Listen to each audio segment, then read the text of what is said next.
Good evening, students and parents. Today, we are going to understand how to submit and confirm preference form for centralized admission process round 2. आज आपण cap round 2 च्या preference form किंवा option form कशा पद्धतीने भरायचा आणि तो कशा पद्धतीने कन्फर्म करायचा, त्या संदर्भात काय काय काळजी घ्यायची याचा डेमो बघणार आहे. तर संपूर्ण सेशन तुम्ही काळजीपूर्वक बघावं अशी मी तुम्हाला नम्र विनंती करतो. सगळ्यात पहिल्यांदा नेहमीप्रमाणे आपल्याला सीईटी सेलच्या वेबसाईटवर जायचंय. तुम्हाला सगळ्यांना सीईटी सेलची वेबसाईट माहिती आहे. त्याच्यामध्ये आपण बीई बीटेकला जायचंय आणि आपला अशा पद्धतीनं सीईटी सेलचा विंडो ओपन होईल. आता ही विंडो सगळ्यात महत्वाची आहे. याच्यावरचे मेनू रोज बदलत असतात. त्यामुळे रोज एकदा तरी तुम्ही ही वेबसाईट व्हिजिट केली पाहिजे. पेरेंट्स आणि स्टुडंट दोघांनाही सूचना आहे की रोज काही ना काहीतरी नवीन अपडेट येत असतं आणि ते तुम्हाला ऑथेंटिक इन्फॉर्मेशन आम्ही तर देत असतोच, परंतु तुम्हाला सुद्धा ती मिळाली पाहिजे. म्हणून तुम्ही रोज एकदा तरी ही वेबसाईट बघणं गरजेचं आहे.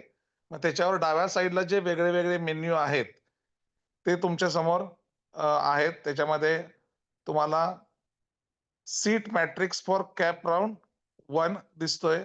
तशाच पद्धतीनं तुम्हाला सीट मॅट्रिक्स हा कॅप राऊंड 2 चा सुद्धा अवेलेबल झालेला बघायला मिळेल. त्याच्यानंतर आपण रजिस्ट्रेशनला जाऊ. रजिस्ट्रेशन केल्यानंतर नेहमीच्या पद्धतीनं तुम्हाला युजर आय डी पासवर्ड टाकायचा आहे आणि तुम्हाला सेंट्रलाइज ऍडमिशन प्रोसेसला क्लिक करायचं आहे. त्याच्यानंतर टेक्निकल एज्युकेशन निवडायचं आहे आणि त्याच्यानंतर बॅचलर ऑफ इंजिनिअरिंगला आपण क्लिक करायचं. ही आतापर्यंत आपण सेम प्रोसिजर करत आलोय. ज्यावेळी तुम्ही लॉग इन करता त्यावेळी तुमचा हा डॅशबोर्ड ओपन होतो. हा डॅशबोर्ड सुद्धा खूप महत्वाचा आहे. बरेच विद्यार्थी चूक करतात. ती पहिली चूक म्हणजे काय, करंट ऍडमिशन डिटेल्स हे खूप महत्वाचे आहेत. इथून पुढच्या प्रत्येक राऊंड मध्ये हे बदलत राहणार आहे आणि तुम्हाला ते चेक करायचंय. आता आपण ज्या विद्यार्थ्याचं एक्झाम्पल घेतलंय त्याला पहिल्या राऊंडला कुठलीच अलॉटमेंट झालेली नव्हती. त्यामुळे त्याचं स्टेटस दिसतंय not allotted till sorry not admitted till नाव, म्हणजे त्याचं ऍडमिशन कुठेही झालेलं नाहीये. त्यानं पहिल्या राऊंडला मिळाल्यानंतर किंवा मिळालं नसल्यावर त्यानं पुढची कुठली ऍक्शन केलेली नाहीये असं ह्याच्यामध्ये दिसतंय. त्याला कुठल्याही कॉलेजनं ऍडमिशन दिलेली नाहीये. समजा तुम्ही फ्रीज केल्यानंतर एखाद्या कॉलेजला जाऊन ऍडमिशन घेतली तर त्या कॉलेजचं नाव ह्या रेड कलरच्या नॉट ऍडमिटेडच्या ठिकाणी तुम्हाला दिसतं. आणि लक्षात ठेवायचं, तुमचं लॉग इन पोर्टलच तुम्हाला सगळ्या गोष्टी सांगणार आहे. त्यामुळे ते सगळ्यांनी लक्ष देऊन बघायचं आहे. त्याच्यानंतर खालच्या बाजूला बघा, status of option form submission. पाठीमागची स्लाइड घ्या Akshay sir. Status of option form submission and confirmation for cap round 2. आता हे सुद्धा सगळ्यात महत्वाचं आहे. इथं आपल्याला दिसतंय incomplete option form for cap round 2. म्हणजे ज्या वेळी तुम्ही लॉग इन कराल आणि तुम्ही जर काही एडिशन डिलिशन जरी केले असेल आणि पासवर्ड टाकून कन्फर्म केला नसेल तर ते इनकम्प्लीट असं स्टेटस दाखवतं.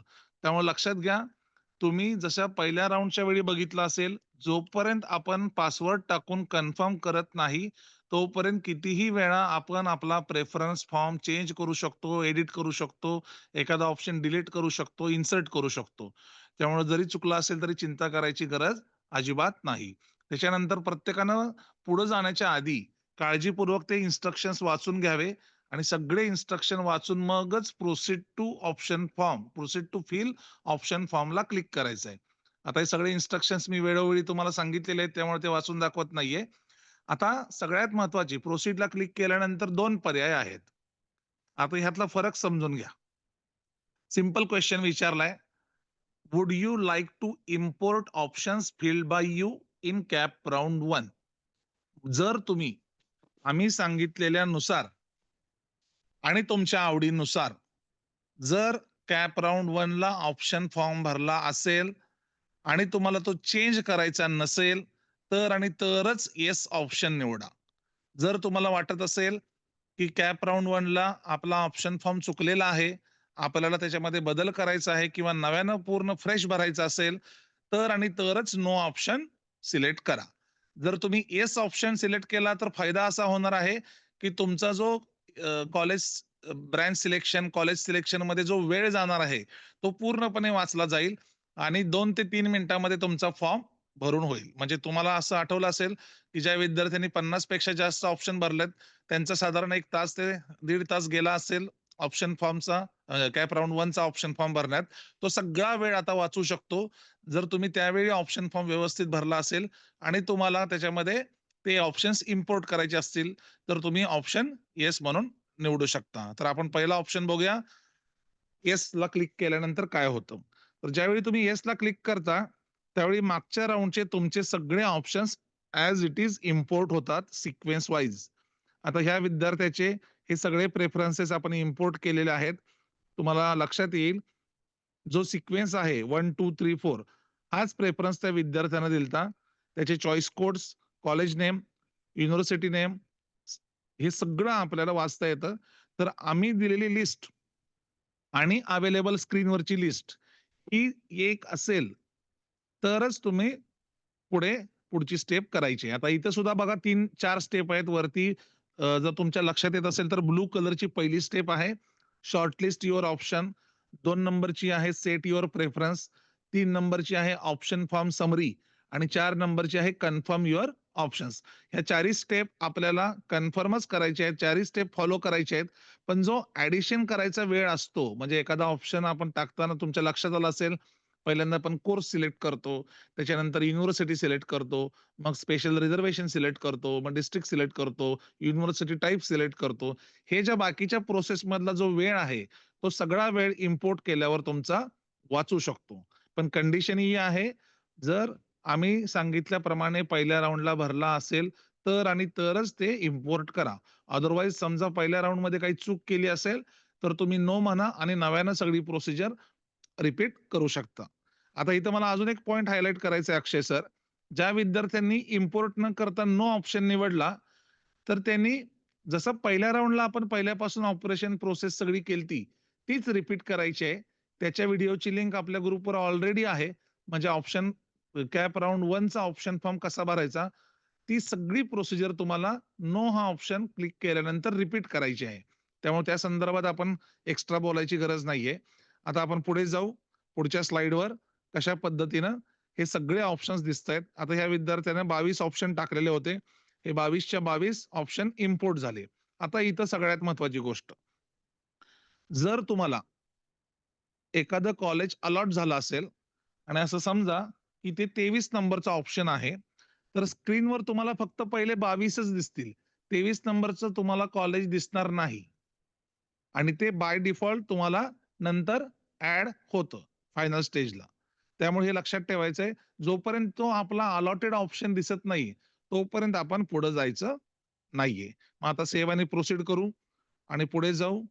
सेव्ह आणि प्रोसीड केल्यानंतर समजा एखाद्याला वाटलं, की मला अजून काही ऑप्शन्स त्याच्यामध्ये इन्सर्ट करायचे आहेत किंवा एडिट करायचे आहेत, तर त्या प्रोसिजरनुसार पुन्हा एकदा ती संधी दिलेली आहे. पण शक्यतो ते करायचं नाहीये.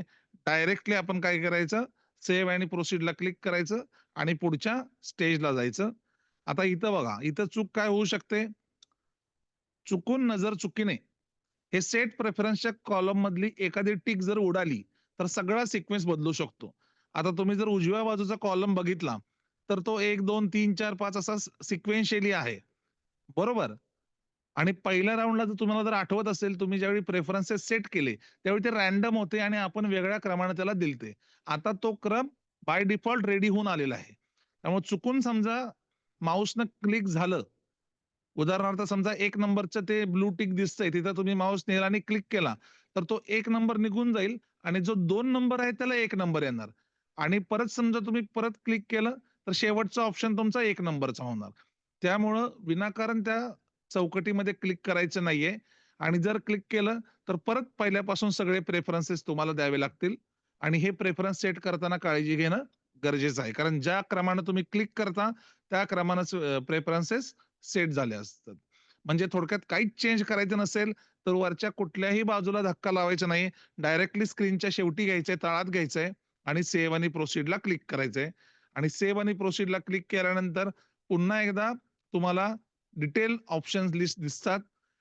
आता ह्या मोमेंटला जर तुम्हाला आठवलं, की मला एखादं कॉलेज ॲड करायचं आहे, एखादा चॉईस कोड इन्सर्ट करायचा आहे किंवा मूव्ह करायचं आहे, तर तुम्ही ते करू शकता डायरेक्टली. परंतु जर तुम्ही ते केलं, तर त्याच्यामध्ये धोका असा आहे, नवीन चॉईस कोड टाकला, तर बाय डिफॉल्ट तो लास्टला जाईल आणि त्याच्या शेवटी तुमचं अलॉटेड कॉलेज राहील.